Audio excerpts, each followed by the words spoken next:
If you've never missed a flight, you likely spend a lot of time in airports. That would be me. I am a pretty seasoned business traveler. I get there early, rarely check my bags, and I know the rules to follow to get through security with ease.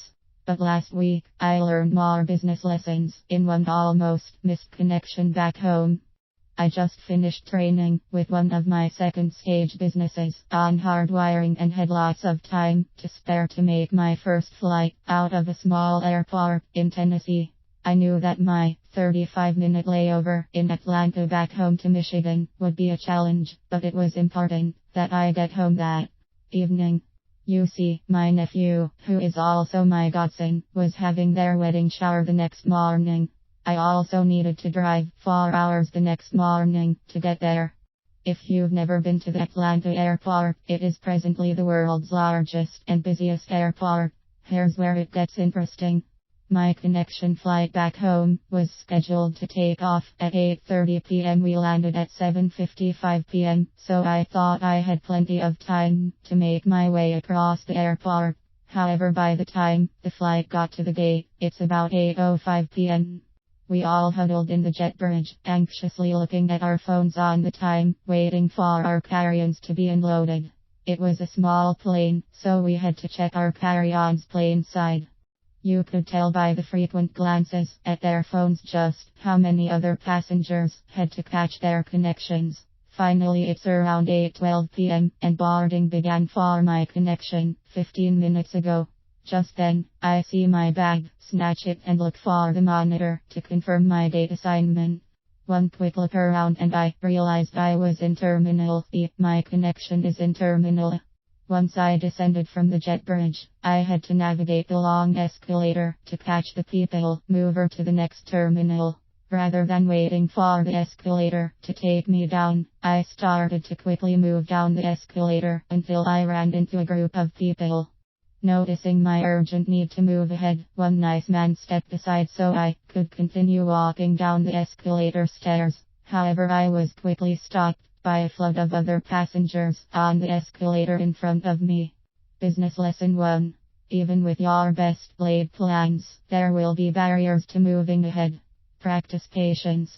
As we both shrugged seeing I couldn't move ahead, I just waited. I finally got to the platform to witness the people mover's doors close. Time is ticking. It's now about 8:15 p.m.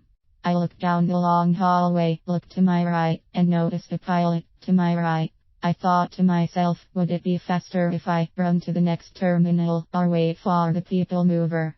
Figuring the pilot likely navigates the airport frequently, I asked him if he knew how long until the next train would be there. In the next couple of seconds, he replied. We exchanged pleasantries, and he assured me I would make my flight. Sure enough, the next people mover arrived, and I hopped on. Business lesson 2. Ask your resources for help in solving problems. It's now about 8:20 p.m., and I'm making my way from Terminal C to Terminal A. Every second counted.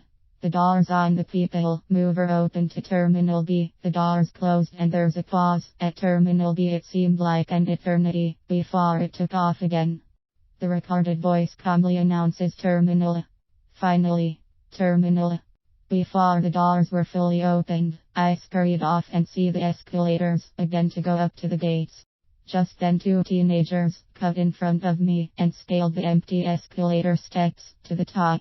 Seeing that I could save some time by doing the same thing, I put my glasses around my neck, had my purse draped across my body, picked up my carry-on, and started to hop 2 steps at a time up the escalator.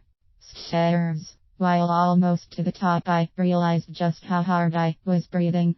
In that moment, I was so thankful I had started working out weeks earlier. Business lesson 3. You must serve yourself first in order to sustainably serve others. Business leaders often serve themselves last, making exercising their last priority. It's important to take time to be a fit leader for the times you need to rely on a little extra energy to get through the challenging times. I turned the corner to see gate 19. Breathing rather heavy from scaling the escalator stairs, I looked down the hallway and said aloud, seriously? Immediately I got into action. I put the wheels down on my carry-on and began jogging down the hallway, navigating the other travelers. While jogging in a suit, dress shoes, and my carry-on trailing on the side, it occurred to me I had hung my glasses around my neck, so I touched them to see if they were still there. In that moment, I heard a voice, "Your glasses are still there." Wait, he's talking to me. I whipped around to see a gentleman, smiling, and gave a big grin and wave of thanks. Business lesson 4. Notice the humor on the journey. Day 222324. Breathing heavy at this point. Come on, date 34.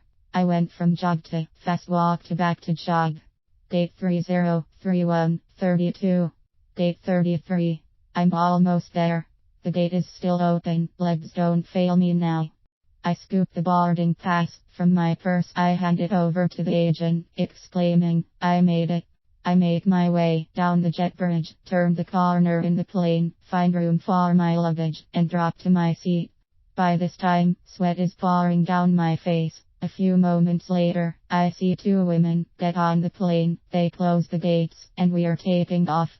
I made it. Business lesson 5. Your possibility is a possibility until it's not. When your goals are clear and meaningful, your decision making becomes easy and you have added incentive to be in action. The next day, we drove 4 hours to be at my nephew and his fiance's wedding shower, which was simply lovely. It's those special moments that make life fulfilling, and you learn some important lessons along the way.